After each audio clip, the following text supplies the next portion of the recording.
Have you ever heard of the Samaritans? Who were they really, and why was there so much hatred between Jews and Samaritans? This story is full of twists, cultural tensions, and surprising revelations. And today we are going to explore in depth this rivalry that lasted for centuries. Get ready for a journey through time to understand how two communities so close became so distant. Let's go back in time to the death of King Solomon, around 930 BC. After his death, the United Kingdom of Israel was divided into two parts: the Northern Kingdom, called Israel, and the Southern Kingdom, called Judah. The Northern Kingdom established its capital in Samaria, and that's where it all began.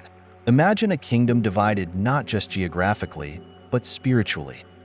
The Northern Kingdom, with Samaria as its political center, was growing increasingly distant from Judah. And in 722 BC, something happened that would change history forever. The Assyrians invaded Israel, conquered Samaria, and exiled many Israelites. In their place, the Assyrians brought people from various parts of the empire who began to mix with those who remained. Imagine a melting pot of cultures, beliefs, and different practices, all meeting in Samaria. This is how the Samaritans were born. A mixture of Israelites and foreign peoples, each bringing something of their own to the faith and culture. The temple in ruins. The story takes a decisive turn after the Babylonian exile when the Jews of the south, who were in captivity in Babylon, returned to rebuild the temple in Jerusalem. The Samaritans offered their help, but the Jews refused. Here we see the beginning of a deep resentment. To the Jews, the Samaritans' offer was seen as a threat to the purity of their faith. They believed that the Samaritans, having mixed their beliefs with pagan practices, were not worthy of participating in the rebuilding of the temple. Feeling rejected, the Samaritans decided to build their own temple on Mount Gerizim. Now imagine two people so close, but worshiping in different places. Jerusalem was the center of Jewish worship, while Mount Gerizim became the heart of Samaritan worship. This geographic difference turned into a symbol of hatred and rivalry, conflict and destruction. Centuries later, the conflict took a violent turn. During the Maccabean period, John Hyrcanus, a Jewish leader, destroyed the Samaritan temple on Mount Gerizim. Imagine the pain and resentment this action caused the Samaritans. It wasn't just the destruction of a building, but an attack on what they held most sacred, the heart of their faith. Over time, the Samaritans came to be seen by the Jews as impure, people who had corrupted the true faith of Israel. They were treated as outcasts and avoided by the most devout Jews. This hatred was so deep that, during Jesus' time, many Jews preferred to take a long detour on their travels to avoid passing through Samaria. Jesus breaks down barriers. But then, Jesus of Nazareth enters the scene. At a time when division and hatred between Jews and Samaritans were the norm, Jesus did the unexpected. He saw things differently. Parable of the Good Samaritan. Jesus told the story of the Good Samaritan, which you've probably heard of. But have you ever stopped to think about the impact of that story at that time? For Jesus listeners, it was unthinkable for a Samaritan to be the hero of the story. But in this parable, a Jewish man is attacked by robbers and left by the roadside. A priest passes by, then a Levite, and both ignore him. Who finally stops to help? A Samaritan, someone who, to a Jew, would be a natural enemy. Jesus was challenging people to rethink what it means to be a neighbor. The true neighbor is not defined by ethnicity, religion, or history, but by the act of love. The Samaritan woman. And what about Jesus' encounter with the Samaritan woman at Jacob's well? In John 4, we find Jesus, tired from his journey, asking a Samaritan woman for water. First, she is surprised. A Jewish man talking to a Samaritan woman? This was completely out of the ordinary. But Jesus not only spoke with her, he revealed to her the secret of living water. He said that true worship was not limited to one place, like Jerusalem or Mount Gerizim, but that God was seeking worshipers who would worship in spirit and truth. This conversation changed that woman's life, and she ran back to the city to tell everyone about the man who knew everything about her. The 10 lepers. And there's more. Remember the story of the 10 lepers? Jesus healed them, and only one returned to give thanks. And who was he? A Samaritan. Once again, Jesus shows that true faith can be found where it is least expected, even among those who are hated and despised. Samaritans today. But the story doesn't end there. Did you know that the Samaritans still exist today? Today, there is a small community of Samaritans living in Nablus, near Mount Gerizim, and in Holon, Israel. They are few, only a few hundred, but they continue to keep their traditions alive. They still celebrate Passover on Mount Gerizim, just as their ancestors did.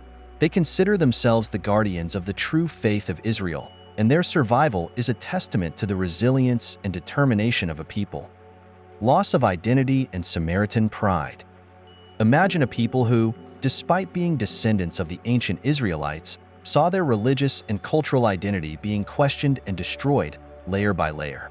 The Samaritans, over the centuries, faced a constant battle to preserve who they were, maintaining traditions that, in the eyes of the Jews in Jerusalem, had become corrupted. The tension grew, not only because of geography, but also due to spiritual divergence. While Jerusalem increasingly became the symbol of pure Jewish worship, the Samaritans struggled to legitimize their space on Mount Gerizim. For them, that was the true mountain of worship. There, they not only built a temple, but made it the symbol of their own resistance and pride. To be a Samaritan meant to embrace a legacy, a set of beliefs, and a faith that challenged the dominant idea of who truly had a connection with God. And this pride was not unfounded. They considered Mount Gerizim the place chosen by God since the days of Joshua, and claimed that the Jews of Jerusalem had distorted the path of true worship. This ideological clash was like glowing embers, ready to become a bigger flame at any moment, fueling resentment on both sides. Jesus breaking social expectations. Imagine living in a world where your identity and that of others is defined by deep, historical prejudices. It is in this context that Jesus appears, breaking expectations, shattering norms, and creating a bridge where there was an abyss. Jesus' attitude toward the Samaritans was revolutionary, and this became powerfully evident. A profound lesson. Jesus was showing us that the true value of a person is not in their origin or beliefs, but in their actions. That Samaritan, with his compassion and kindness, became the supreme example of love for one's neighbor, a reminder that true piety surpasses any barrier of hatred or tradition. The living legacy of the Samaritans, a story of resilience. But then, what happened to the Samaritans after all of this? Did they fade into the forgetfulness of history? No, they are still here, and this is one of the most surprising parts of this story. Today, there is a small Samaritan community living in Nablus, near Mount Gerizim, and in Holon, Israel. They are few, around 800 people, but they are a living link to the past. Imagine a group so small but so determined, maintaining traditions that date back over 2,500 years. They still celebrate Passover, sacrificing lambs on Mount Gerizim, just as their ancestors did. It is a heritage that has survived the Assyrian Empire, the Babylonian Empire, Greek rule, Roman power, and everything that came after.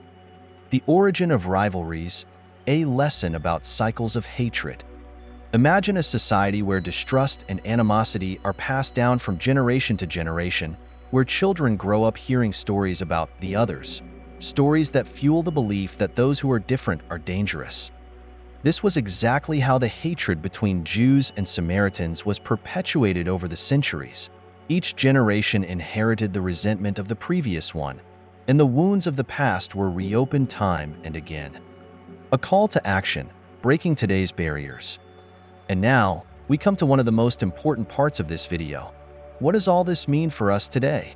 We live in a world still full of divisions. Some are political, others religious, social, or cultural.